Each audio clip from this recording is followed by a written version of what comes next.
The interview we have all been waiting for, Michael, your interview with Prince Harry ahead of the release of Spare. Yes, Joy. You know, for nearly 4 decades, the Duke of Sussex, more commonly known as Prince Harry, he's been the subject of global fascination and intense media scrutiny. But after years of watching others tell his life story, he says that it was time for him to finally take control of the narrative. I don't think that we can ever have peace with my family unless the truth is out there.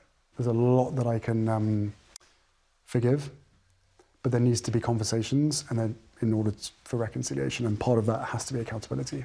In his new memoir, Spare, Prince Harry writes about the British royal family's complicated relationship he says they have with the British press and chronicles the family dynamics that led him and his wife Meghan to step back from royal life. Share with me the significance of the title. Within the family as such, there's the spare and the heir, my brother being the heir and me being the spare. And so I think it was just a really good opportunity to choose a title that had been somewhat used against me for a long part of my life and own that title. To the outside world, Prince Harry and his brother Prince William have always appeared close, seemingly bonded by the death of their mother, Princess Diana, when Harry was just 12. In his memoir, Harry writes about a more complex relationship, recalling verbal and even physical disputes between the brothers. You refer to your brother as your beloved brother and arch nemesis. Strong words. There has always been this competition between us, weirdly. Again, I think it really plays into, or is played by, the heir spare and the British press's part in that, right? They pitched the Waleses, right, of which Kate and William are now, against the Sussexes, me and my wife. They always pitched us against each other. They pitched Kate and Meghan against each other. So when they pitched them against each other, do you think that it made them kind of go against each other? Yeah, I mean, without question. Harry claims members of the royal family and their staff fed stories to the press and refused to set the record straight on false reports, especially about his wife Meghan, shifting a negative spotlight onto her in order to protect other royals. You have any examples of some of those stories? There's a whole handful of examples in the book. It's so petty, but it's the bridesmaids' dresses. Yeah. Right? That was a real hard one for me because I was like, we've moved on from that. But while I was writing the book, we were on version 29 or 30, all of which involved my wife supposedly making numerous people within my family cry, which just simply wasn't the case. For historical reference, like, the truth needs to be there and it needs to come from me. How would your mom feel about your relationship with your brother now? I think she would be sad.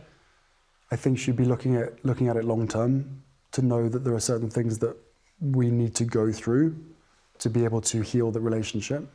I think she would be heartbroken that it's ended up where it's ended up.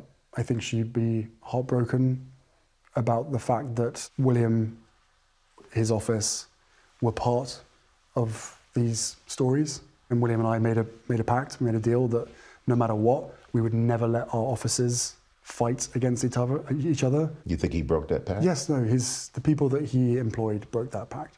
Do you think you have any responsibility in the breakdown of the relationship? I'm without question, I'm sure. But what people don't know is the efforts that I've gone to resolve this privately, both with my brother and with my father. Harry also writing about family issues with his father, King Charles, and his wife, Queen Consort Camilla, saying both he and his brother asked their father not to marry Camilla, but that he also wanted his father to be happy, writing, quote, "In a funny way, I even wanted Camilla to be happy. Maybe she'd be less dangerous if she was happy." When your father married Camilla, you wrote, "I had complex feelings about gaining a step-parent who I thought had recently sacrificed me on her personal PR altar." What had she done at that point, you felt? I have a huge amount of compassion for her, you know, being the third person within my parents' marriage. And she had a reputation or an image to rehabilitate. And whatever conversations happened, whatever deals or trading was made right at the beginning, she was led to believe that that would be the best way to doing it. And what is your relationship with Camilla now? We haven't spoken for a long time.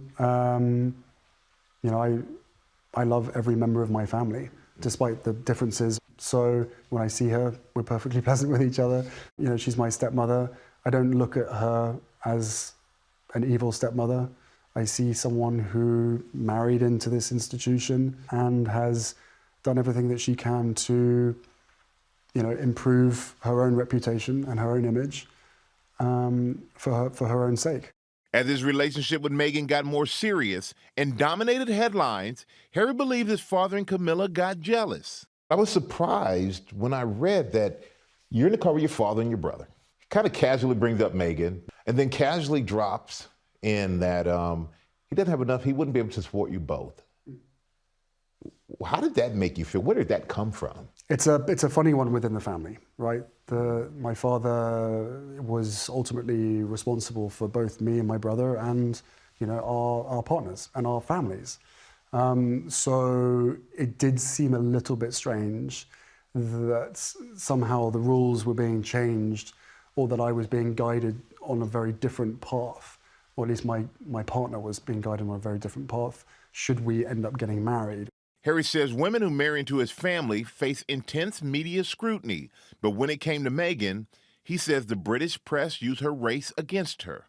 My wife is not visibly black, but that's who she is. The way that they speak about her and the way they treat her is incredibly relatable to everybody else of color.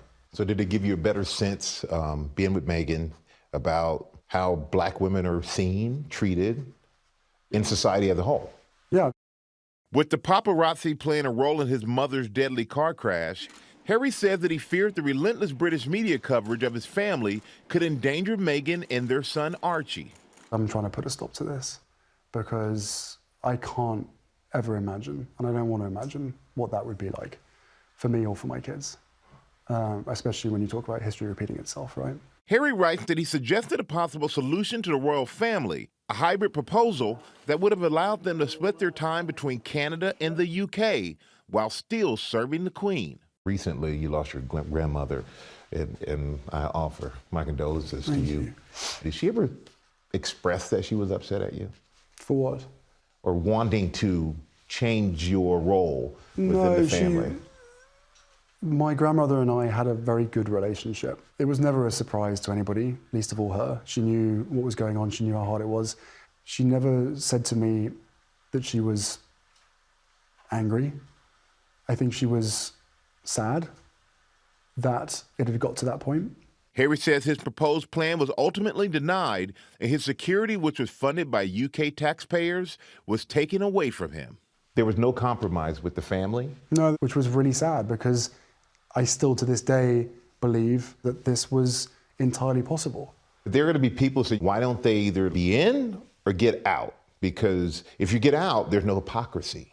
I can't ever get out. And I'm incredibly aware of my position, and I'm incredibly grateful for the life that I've had and continue to live. But there's no version of me ever be able to get out of this. I was stunned that my family would allow security to be taken away, especially at the most vulnerable point for us. Did you think that they didn't understand your concerns, or they didn't concern themselves with your concerns? They didn't care?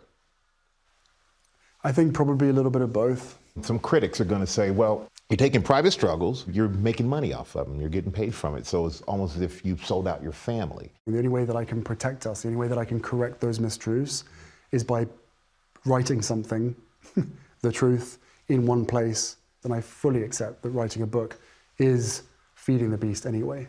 Is there a part of you that can see you and your family going back to the UK, becoming working royals with the monarchy? I don't think it's ever going to be possible. I don't think that, you know, even if there was an agreement or an arrangement between me and my family, there is that third party that is going to do everything they can to make sure that that isn't possible. Not stopping us from necessarily going back, but making it unsurvivable. And that's really sad because that is essentially breaking the relationship between us. There was something in the future where, you know, we can continue to support the Commonwealth, then that's of course on the table.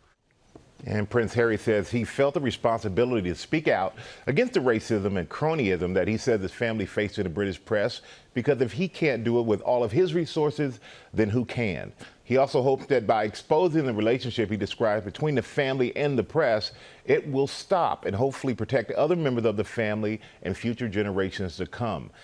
In our next hour, Prince Harry talks very candidly about his mental health struggles, the moment he finally accepted his mom's death, and how he still feels her presence today, especially as a father of two.